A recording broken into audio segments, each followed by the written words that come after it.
आखिर ऐसा क्या हुआ जब अंगद के बल और पराक्रम को देखकर स्वयं भगवान श्री राम और हनुमान जी आश्चर्यचकित हो गए। तो आज की इस वीडियो में हम अंगद के जन्म, उनके अद्वितीय पराक्रम और असाधारण शक्तियों के बारे में जानेंगे। अंगद की जीवनी और उनके जीवन के वृतांत को समझने के लिए हमने पवित्र ग्रंथ रामायण और रामचरितमानस का सहारा लिया है। तो आइए इस वीडियो की शुभ शुरुआत करते हैं। यदि आपको हमारा वीडियो पसंद आए तो कृपया करके वीडियो को लाइक जरूर कर देना और चैनल को सब्सक्राइब तो अवश्य कर देना। आपका समर्थन हमें भी और भी उत्कृष्ट सामग्री लाने में मदद करती है। चलिए फिर वीडियो को शुरुआत करते हैं और हम जानते हैं अंगद के बारे में, उनकी शक्तियों के बारे में और उनके जन्म के बारे में। वाल्मीकि कृत रामायण की कथा में अंगद की महत्वपूर्ण भूमिका रही है। अंगद कौन थे और उनकी क्या शक्तियाँ थी, इससे शुरुआत करते हैं। सबसे पहले हम अंगद के जन्म के बारे में जानते हैं। सुग्रीव के बड़े भाई बाली के पुत्र अंगद थे। उनकी माता का नाम अप्सरा तारा था, जो एक अप्सरा के नाम से भी जानी जाती है, और वो अप्सरा भी थी। जब भगवान श्री राम ने अंगद के पिता वानरराज बाली का वध कर दिया था, तो बाली ने मरते वक्त अपने पुत्र को पास बुलाकर उसे ज्ञान की 3 बातें बताई थी। बाली ने कहा कि पहली बात ध्यान देना, देश काल और परिस्थितियों को हमेशा समझकर कार्य करना। दूसरी बात यह है कि किसी के साथ भी रहो, वहाँ पे हमेशा सच्चे मन से और व्यवहार के साथ करना। इसका सही निर्णय हमें ये बताता है। और तीसरा उन्होंने ज्ञान दिया था कि अंत में बाली ने ये बताया कि पसंद नापसंद, सुख दुख को सहन करना और क्षमा भाव के साथ जीवन व्यतीत करना, यही जीवन का सार है। बाली ने अपने पुत्र अंगद से ये सारी बातें बताई।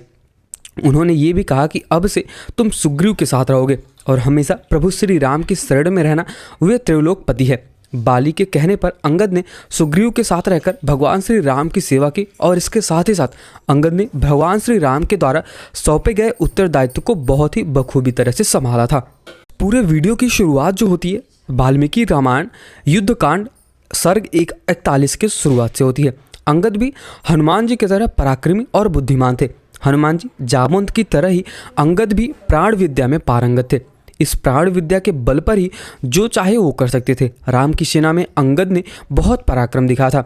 माता सीता की खोज में वानरी सेना का नेतृत्व युवराज अंगद ने ही किया था। संपाति से सीता के लंका में होने की बात जानकर अंगद समुद्र पार जाने के लिए तैयार हो गए थे, परंतु दल का नेता होने के कारण जामोहन जी ने इन्हें जाने से मना कर दिया और हनुमान जी को लंका में भेज दिया था।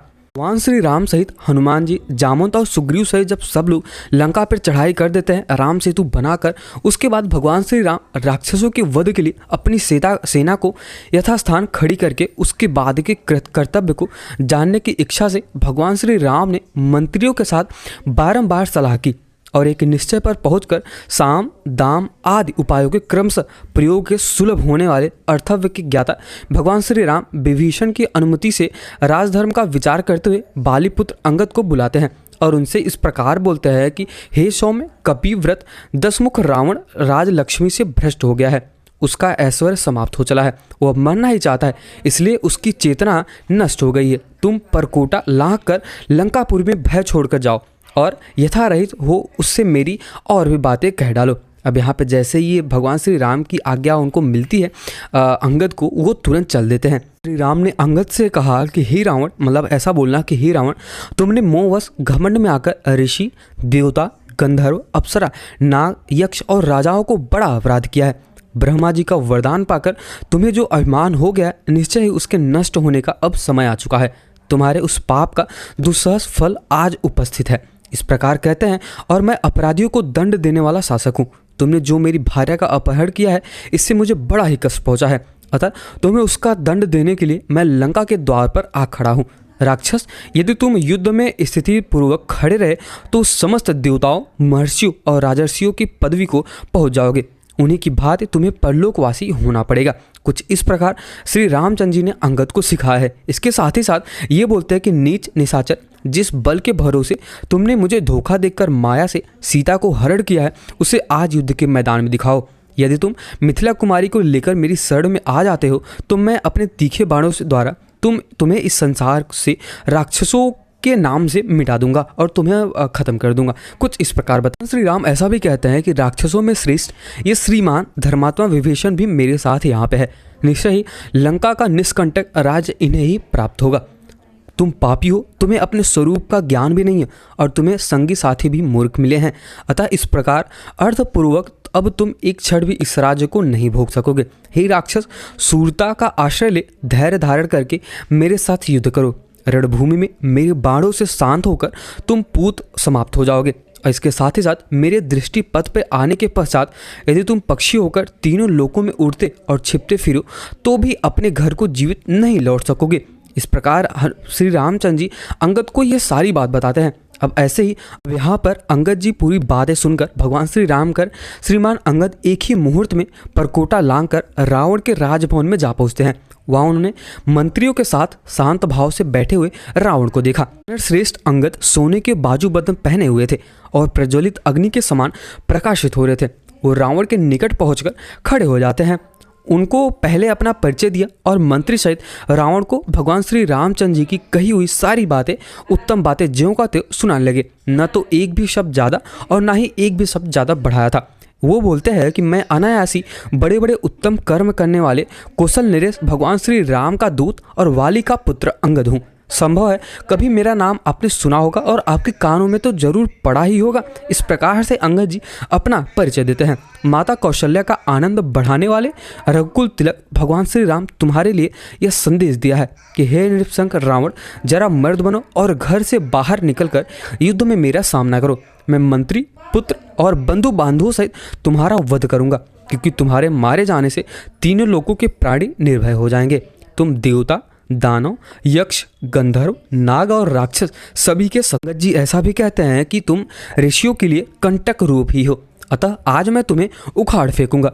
अतः यदि तुम मेरे चरणों में गिरकर आदरपूर्वक माता सीता को नहीं लौटाओगे तो मेरे हाथ मारे जाओगे और तुम्हारे मारे जाने पर लंका का सारा ऐश्वर्य विभीषण जी को प्राप्त हो जाएगा।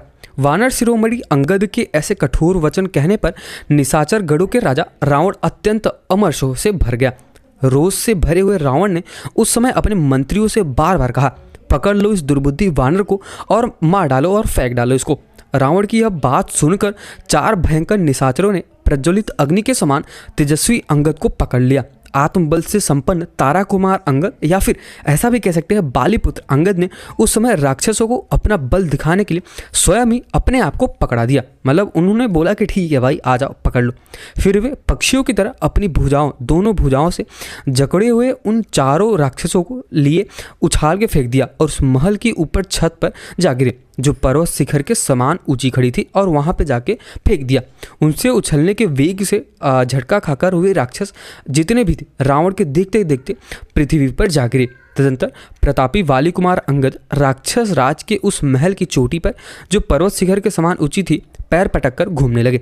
उसके पैरों के आकांत्र से ही वह छत रावण के देखते देखते फट गई और ठीक उसी समय जैसे पूर्व काल में वज्र के आघात से हिमालय का शिखर विदीर्ण हो गया था। इस प्रकार महल की छत तोड़कर उन्होंने अपना नाम सुनाते हुए बड़े जोर से सिंहनाद किया और वे आकाश मार्ग से उड़ चले। अब ऐसा भी बताया जाता है कि उन्होंने ऐसा भी बोला कि अगर यहाँ पे इस पूरे महल में अगर कोई भी शक्तिशाली योद्धा है तो मेरे पैर को अगर कोई हिला सकता है तो मैं यहीं से भगवान श्री राम के साथ, सुग्रीव के साथ, मतलब मेरे चाचा सुग्रीव, हनुमान सहित जितने भी योद्धा यहाँ पे आए हैं, मतलब अयोध्या से या फिर किष्किंधा से, सब लोग वापस से लौट चले जाएंगे। लेकिन अगर ऐसा नहीं हुआ तो ये समझ लेना कि तुम्हारा विनाश निश्चय है। वहाँ पे जितने भी योद्धा बैठे थे, राक्षस जितने भी बैठे थे, सब लोगों ने अंगद के पैर को हटाना शुरू कर दिया, मतलब उनके पैर को उठाना और वहाँ से खिसकाना शुरू कर दिया। लेकिन वहाँ पे किसी की बस की बात नहीं थी कि उनको उनके पैर को हटा सके। तब वहाँ पे जब अंतिम में मेघनाद भी आया था, मेघनाद ने भी अंगद के पैर को हटाना चाहा, लेकिन उसके अंदर भी इतनी शक्तियाँ नहीं थी, इतना पराक्रम और इतना बल नहीं था कि अंगद के पैर को उठा सके। अंत में जब रावण स्वयं आता है तब वहाँ पर अंगद जी उन्होंने स्वयं अपना पैर हटा के उनका जो मुकुट है वो भगवान श्री राम के ओर फेंक दिया। वहाँ पे वो जो रावण का मुकुट होता है वो राम के पैरों में गिर जाता है। तब वहाँ पे विभीषण जी बोलते हैं कि हाँ, ये लंका का रावण जो है उसका ही मुकुट है। तो कुछ इस प्रकार से अंगद जी ने अपना परिचय रावण को दिया और अपने बल का पराक्रम दिखाने के लिए भगवान श्री राम को दिया। तो कुछ इस प्रकार से अंगद का पराक्रम देखकर हनुमान जी, भगवान श्री राम और यहाँ तक कि जामवंत और सुग्रीव भी दंग हो चुके थे। तो कुछ इस प्रकार से मैंने आपको अंगद के बारे में बताया। और उनकी शक्तियों के बारे में, उनके पराक्रम के बारे में और उनके जन्म के बारे में बताया। तो अगर आपको ये वीडियो पसंद आया हो तो वीडियो को लाइक जरूर कर देना और चैनल को सब्सक्राइब तो अवश्य कर देना। और अगर आपको वीडियो पसंद आया हो तो अपने दोस्तों को जरूर शेयर करें। और अगर कुछ भी सुझाव देना है और कुछ भी सलाह देना है तो आप कमेंट सेक्शन में दे सकते हो। मिलते हैं किसी और वीडियो में, तब तक के लिए जय श्री राम और जय बजरंगबली।